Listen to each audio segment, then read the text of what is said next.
하나님이 하십니다 라는 제목의 말씀 전하겠습니다. 우리는 여행을 하면서 생각하지 못했던 일을 만나 당황한 경험이 한두 번씩 있습니다. 한 번은 키를 안에 두고 잠궜어요. 그래서 번호키가 아니어서 여는 키였는데 그걸 열지를 못해가지고 열쇠하는 그 전문가를 불러다가 그거를 문을 열었던 그런 경험도 있고, 또 눈이 많이 온 상황에서 밤 11시에 목적지까지 겨우 도착을 했는데 한 번 일정이 밀리면 20년 전 얘기예요. 계속 일정이 밀리기 때문에 어떻게든 그 목표지를 가야 하는 그 긴박한 때도 있었고, 또 2년 반 전에는 세계적인 셧다운으로 인해서 비행편이 취소가 되는 바람에 주일 설교를 하러 가려고 하다가 못 간 적도 있어요.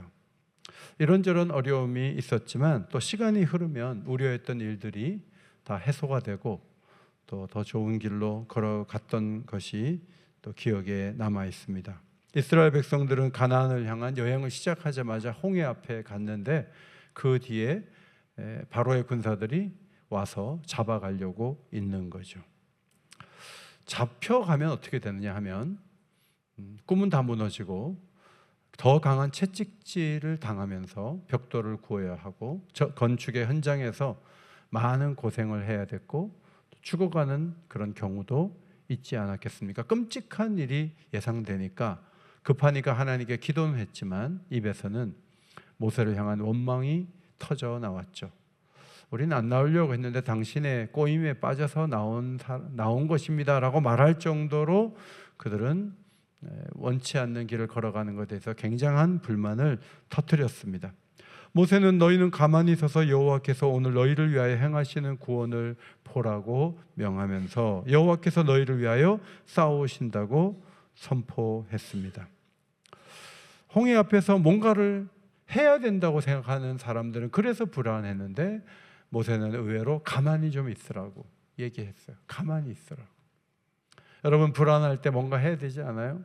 안 하던 투자도 해보고 뭔가 좀 움직여야 이 불안함을 해소할 수 있을 것 같은 그런 생각에 빠져서 뭔가 일을 하다 보면 오히려 우리가 움직인 것 때문에 더 큰 어려움이 오는 경우도 적지 않아요. 특별히 하나님께 구원을 받는 이 문제에 있어서는 우리의 노력을 요구하지 않아요. 하나님이 다 하시니까 가만히 보면 된다, 이렇게 하나님은 말씀하시죠. 여러분이 아시는 것처럼 하나님은 바다에 길을 내셨고 뒤따라오는 군사들은 이스라엘 사람들이 다 건넌 다음에 수장되고 말았습니다. 그 광경을 지켜보고 모세와 이스라엘이 찬양한 찬양의 가사가 출애굽기 15장입니다. 크게 두 가지를 살펴보려고 합니다. 첫째로 하나님은 바다에 길을 내시고 애국 군사를 막아내셨습니다. 하나님의 지시를 받아 모세는 지팡이를 들고 바다 위로 손을 내밀었습니다. 큰 동풍이 계속 밤새 불어서 이 바닷물의 양쪽 벽이 생긴 것입니다. 앞이 잘 보이지 않는 그 밤에 건널 수가 없었지만 하나님은 빛으로 그들을 인도하셨고 불기둥이 그들을 보게 했기 때문에 마른 땅을 건널 수가 있었습니다.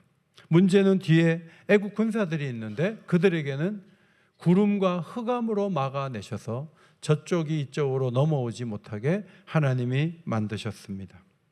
여러분, 바다에 길이 났다는 것을 여러분은 어떻게 보십니까?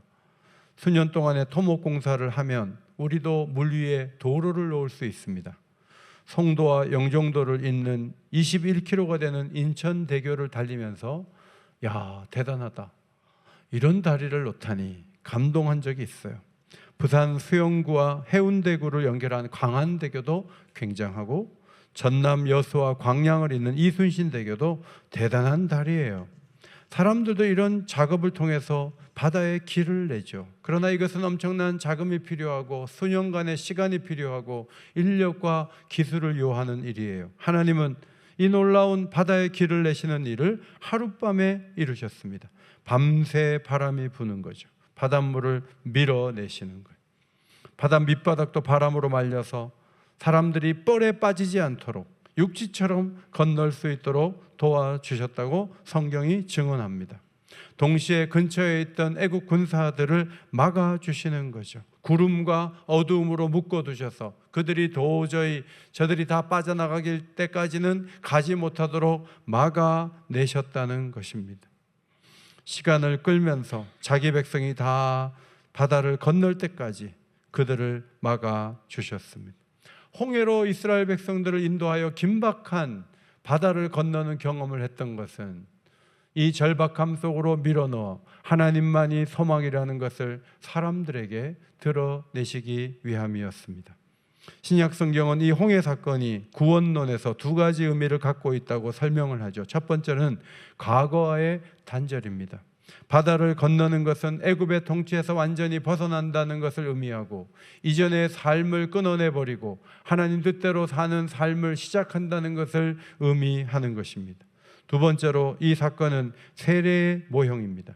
사도 바울은 이 사건을 가리켜 우리 조상들이 다 구름 아래에 있고 바다 가운데로 지나며 모세에게 속하여 다 구름과 바다에서 세례를 받았다고 해석했습니다.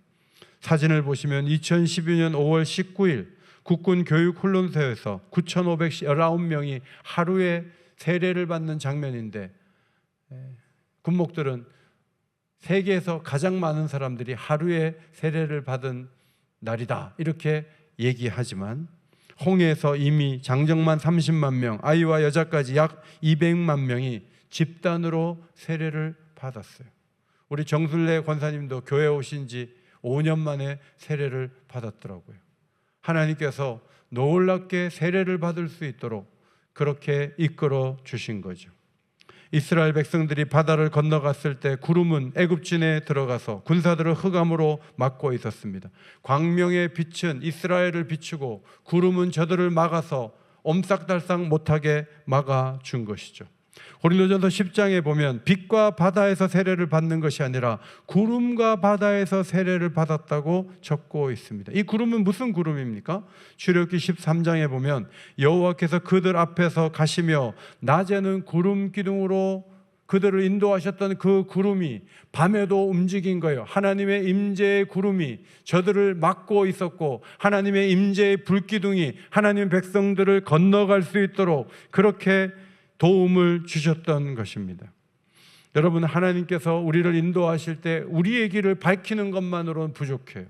공격하고 막아서려고 하고 안 되게 하고 힘들게 하는 것들을 하나님께서 도와주지 않으면 절대로 길이 열려지지 않고 목적이 달성될 수가 없는 거예요. 역사를 보면 하나님은 부름받는 이들을 주의 뜻을 이루고 순종할 수 있도록 도와주신다. 특별히 공격하려던 자들을 막아주시는 일들을 성경은 계속 기록하죠. 창세기 12장에 아리따운 사례를 궁으로 이끌어간 바로가 아브라함의 부인인지 모르고 누이라고 했으니까 자기 아내를 삼으려고 했어요. 근데 하나님께서 바로와 그 집에 큰 재앙을 내리셨어요. 어떤 재앙인지 모르지만 병들어 쓰러지든지 여러 가지 병이 돌든지 큰 어려움을 겪은 다음에 이것이 남의 아내를 데려왔기 때문에 이런 일이 생겼구나, 그것을 깨닫게 되면서 아브라함을 불러 바로가 이렇게 말하죠. 네가 어찌 그를 누이라 하여 내가 그를 데려다가 아내를 삼게 하였느냐. 내 아내가 여기 있으니 이제 데려가라. 그렇게 말했어요.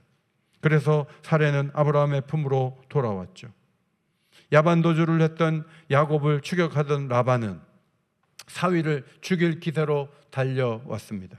그러나 밤에 하나님께서 라반에게 안 된다, 야곱에게 손대지 말라, 아무 말도 하지 마라, 그렇게 말씀하셔서 야곱을 그냥 놔줄 수밖에 없었습니다.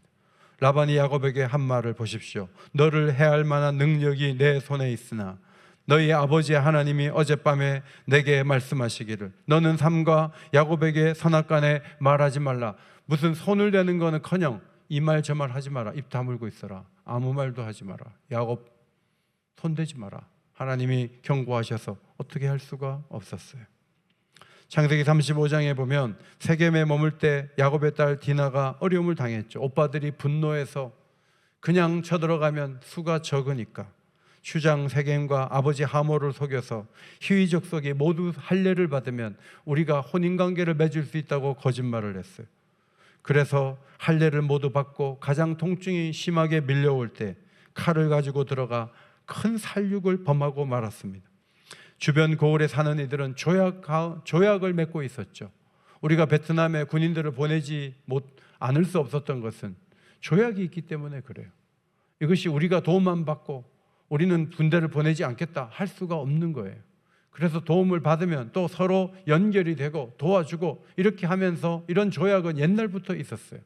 히위족이 당했기 때문에 주변에 있는 고을들이 다 일어나서 야곱의 집에게 어려움을 주는 것은 너무 쉬운 일이었어요. 그러나 아무도 손댈 수가 없었습니다. 그 이유는 창세기 35장 5절에 그들이 떠났으나 하나님이 그 사명 고을들로 크게 두려워하게 하셨으므로 야곱의 아들들을 추격하는 자가 없었더라. 여러분, 하나님이 큰 재앙을 내리기도 하고 밤에 경고를 하시기도 하고 큰 두려움을 주셔서 막아주셨기 때문에 아브라함의 후손들이 번성하고 아름답게 살아갈 수 있었던 거예요. 이런 요소가 없었다면 이들은 공격을 받아서 다 멸절하고 말았을 것입니다. 하나님은 다양하게 공격을 막아주시죠. 하나님은 구름을 보내어 애굽 진영을 막고 이스라엘 백성들은 빛 가운데 바다를 건너요. 하나님의 놀라운 지원이에요. 그런데 여러분, 이 세상을 살아가면서 원수마귀도 우리가 예수를 믿고 하나님 의지하는 것을 시기하고 싫어해서 움직인다. 불신자들이 뭔가 복음을 듣고 예수님께로 가까이 오려고 하면 악한 영이 움직여서 도대체 못 알아듣게, 예배 드리는 자리에 못 나오게 그렇게 만든다는 것이죠. 고린도후서 4장 4절 중요하니까 같이 한번 큰 소리로 읽겠습니다. 지금도 이걸 못 읽는 사람은 마귀가 못 읽게 하는 거예요. 제가 보기엔 그래요. 큰 소리로 읽으세요. 시작. 그중에 세상의 신이 믿지 아니하는 자들의 마음을 혼미하게 하여 그리스도의 영광의 복음의 광채가 비치지 못하게 함이니 그리스도는 하나님의 형상이니라. 여러분, 세상 신이 있어서 믿지 않는 자들의 마음을 혼미하게 만든다 그랬어요. 혼미하게 하다. 에티프로센이라는 헬라어 단어는 보이지 않게 한다는 말이에요. has blinded. 블라인드를 치는 거예요. 그래서 보이지 않도록 막아내는 거죠. 마음의 눈을 막아서, 그 감각을 막아서 세상 신이 볼 수 있는 복음의 빛을 보지 못하게 함으로 계속 어두운 것만 있는 것처럼 말하게 하고 행동하게 만든다는 거예요.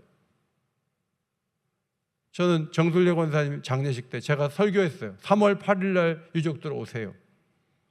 그래서 어머니가 예배드렸던 자리에 한번 앉아보세요. 계속 안 나와도 돼요. 한 번이라도 오세요. 제가 그랬어요.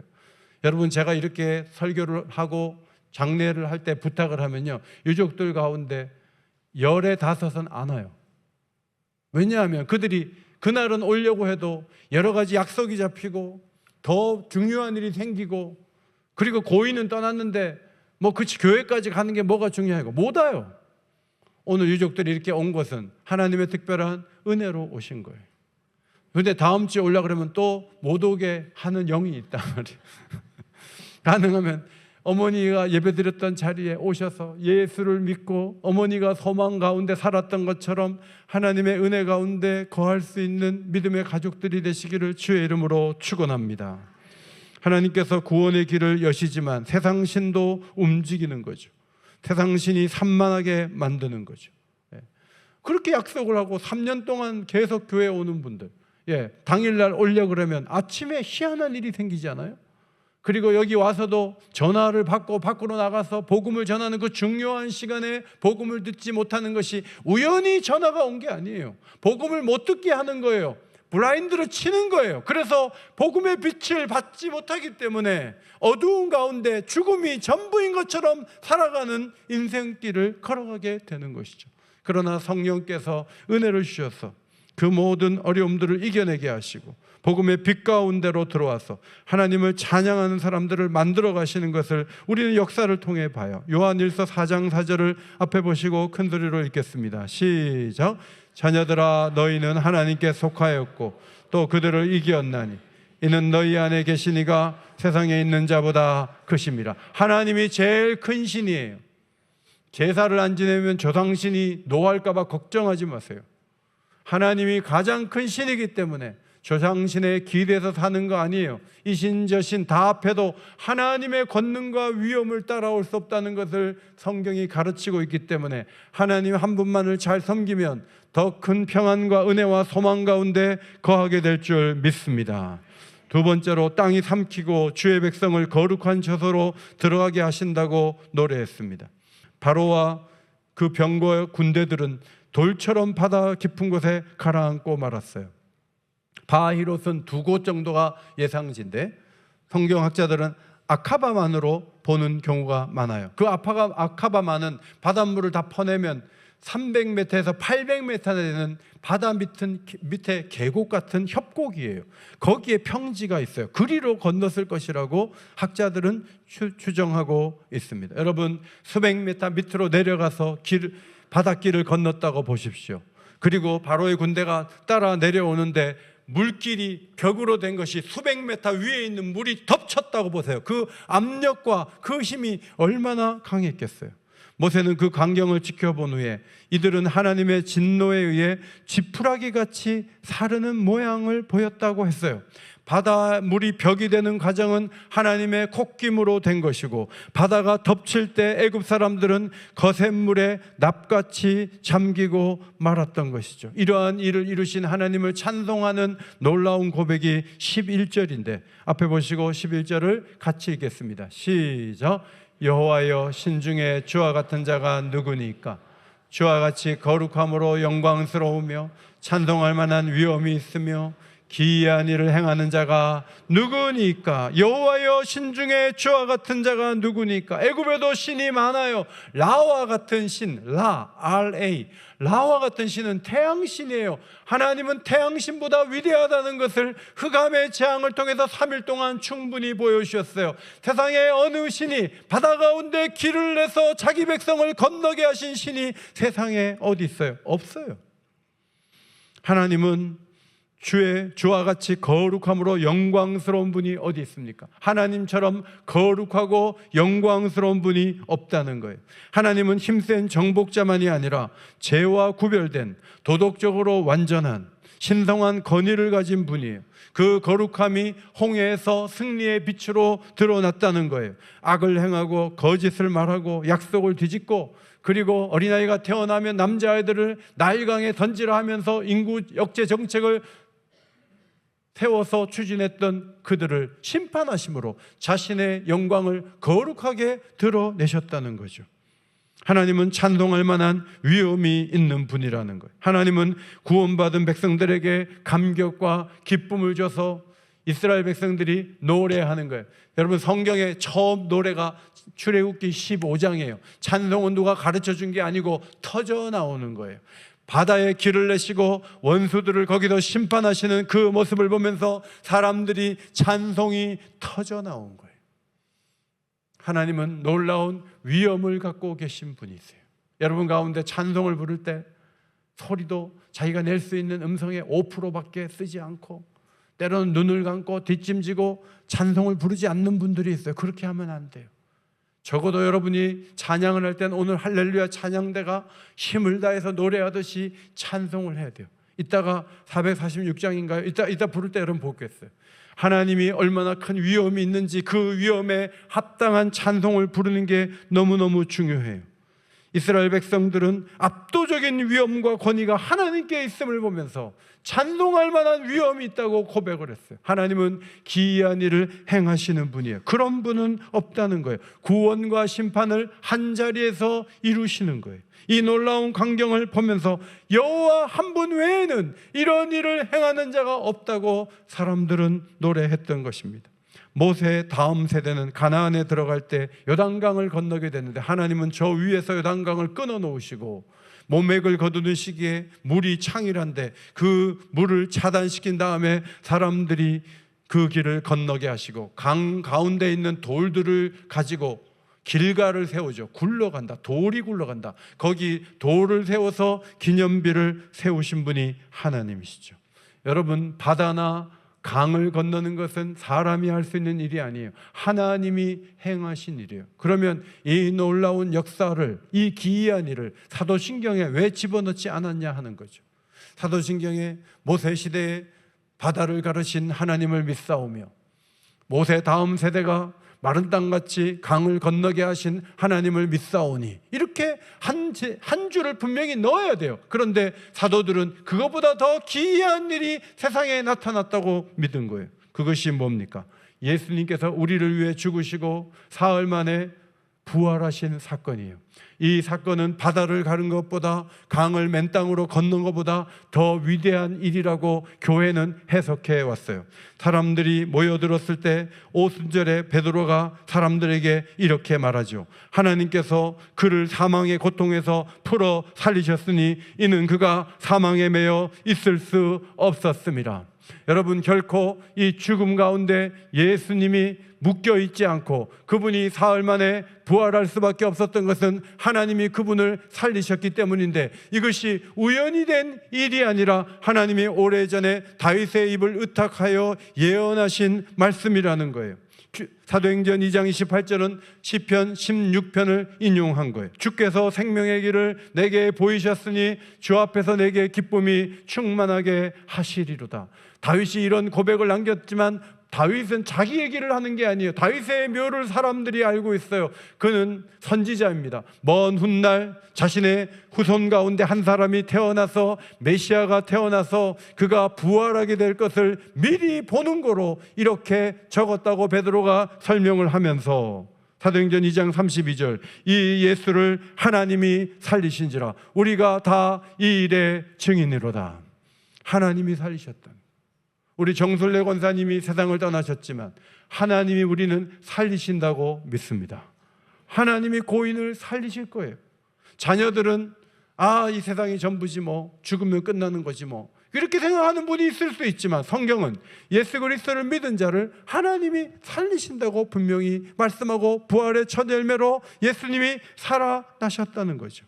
하나님은 긍휼로 구속하신 백성을 인도하셨습니다. 모세가 13절에 주의 힘으로 그들을 주의 거룩한 처소로 들어가게 하셨나이다. 지금 바다를 건널 뿐이었어요. 그러나 하나님께서 애굽에서 나오게 하신 것은 거룩한 처소로 들어가게 하시기 위함인데, 바다를 건넌 거지만 이미 거룩한 처소에 들어간 것과 다름이 없다, 이렇게 본 거죠. 애굽을 벗어나게 하신 이유는 단순히 자유를 주시기 위함이 아니라 하나님의 처소로 들으시기 위한 목적 때문이라고 말하고 있는 거예요. 갈대아 우르를 떠나 가나안에 정착한 아브라함은, 갈대아 우르는 벽돌집인데 2층 집도 있는데, 유물을 파보면 그런 게 있는데, 그런데 가나안 땅은 죽을 때까지 텐트 생활이에요. 문명적으로 좀 더 못한 것으로 온 거예요. 그럼 하나님께서 왜 부르셨냐 하는 질문이 나와요. 아브라함이 알았어요. 더 나은 본향을 주시기 위해, 하늘에 있는 처소를 우리에게 주시기 위해 우리를 이곳으로 인도하셨구나. 아브라함이 그것을 깨달았어요. 그 손인 이삭과 야곱과 요셉도 그들이 죽을 때 믿음의 말을 하고 하나님이 주실 처소를 바라보면서 그들이 유언을 한 것으로 성경은 기록하죠. 바울도 그 처소에 대한 갈망이 있었습니다. 고린도서 4장 17절과 18절이 앞에 보시고 있습니다. 시작. 우리가 잠시 받는 환난에 경한 것이 지극히 크고 영원한 영광에 중한 것을 우리에게 이르게 함이니, 우리가 주목하는 것은 보이는 것이 아니요 보이지 않는 것이니, 보이는 것은 잠깐이요 보이지 않는 것은 영원함이라. 여러분, 보이는 것은 잠깐이에요. 젊음도 잠깐이고 새집도 잠깐이고 모든 것들이 다 지나가는 거예요. 그러나 보이지 않는 세계는 영원하고, 사도 바울은 그 보이지 않는 세계에 들어가는 것을 자신의 원대한 꿈으로 제시했어요. 요한계시록 22장 5절에서 사도 요한은 다시 밤이 없겠고, 이 밤은 그냥 해가 지면 오는 그 밤을 말하는 게 아니에요. 이 밤은 두려움의 밤이에요. 이 밤은 원수 마귀가 방해하는 밤이에요. 이 밤은 병들고 고통하는 밤이에요. 그런 밤이 없겠고 햇빛과 등불도 쓸데없으니 이는 주 하나님이 그들에게 비치심이라. 그들이 세세토록 왕노릇하리로다. 여러분, 누군가를 통치하면 누구는 통치를 받는 거잖아요. 그러면 우열이 또 생기는데 무슨 왕노릇이냐, 이런 질문을 할 수가 있어요. 내 욕심대로 다스리는 왕이 된다는 의미가 아니라 하나님의 뜻대로, 하나님의 마음으로 사랑과 정의와 평화를 만물 가운데 흘려보내는 역할을 왕처럼 우리가 하게 된다는 놀라운 예언이에요. 14절 15절 말씀을 이해하기 위해서 사진을 잠깐 봅니다. 사진을 보시면 14절에 나온 블레셋 주민이 앞으로 홍해 사건 때문에 두려워할 것이며, 에돔 지도자들이 큰 혼란과 공포에 빠지게 될 것이고, 모압 영웅이 전의를 상실하고 겁을 먹게 되고, 가나안 주민이 마음이 다 녹아내려 패닉 상태에 빠질 것이라고 모세는 노래했어요. 가나안 정복이 어렵지 않다는 거죠. 가나안 정복은 40년 후에나 되는 일이지만 그때에도 하나님이 홍해를 가른 사건은 가나안을 뒤흔들고 있었습니다. 여리고의 기생 라합이 여호수아가 보낸 정탐꾼에게 한 얘기를 들어보십시오. 여호와께서 이 땅을 너희에게 주신 줄을 내가 아노라. 이 땅 주민들이 다 너희 앞에서 간담이 녹나니 이는 너희가 애굽에서 나올 때 여호와께서 너희 앞에서 홍해의 물을 마르게 하신 이 일을 듣고 마음이 녹고 정신을 잃었다고 이 기생이 얘기를 한 거예요. 40년이 지나도 하나님의 명성은 대단했습니다. 하나님은 모든 일을 주도하시죠. 홍해 사건의 압도적인 하나님의 능력에 가나안 주변 민족들이 돌같이 침묵한다 그랬어요. 마치 먼 자리에 있는 사람들을 불러서 홍해 사건을 같이 옆에서 본 것처럼 그들이 그냥 돌처럼 침묵하게 될 것이다. 우리는 어떻게 해야지? 이런 군대를 우리가 어떻게 막지? 그들이 낙담하는 그런 일들을 문학적으로 이렇게 아름답게 기도했던 것이죠. 17절에 주께서 백성을 인도하사 그들을 기업의 산에 심으시리이다. 택시 운전사는 우리 교회 앞에 여러분을 내려놓고 떠나고 그 다음은 그분은 우리를 보살펴 주지 않지만 주님은 인도하셔서 당신의 기업의 산에 심어주시는 거예요. 식물을 심듯이 영구적으로 정착시켜 주신다는 거예요. 하나님은 가나안에서 자기 백성과 함께 하시려고 계획을 세우시고 그들을 이끌어내셔서 가나안 땅 전체가 하나님의 거룩한 처소가 되게 하시는 거죠. 장차 그곳에 예루살렘 성전을 세우기도 하시지만 하나님의 통치가 실현되는 모든 것이 성소가 될 수 있도록 하나님은 인도하실 것이다. 이런 믿음이 17절에 기록되어 있어요. 18절 마지막입니다. 앞에 보시고 읽습니다. 시작.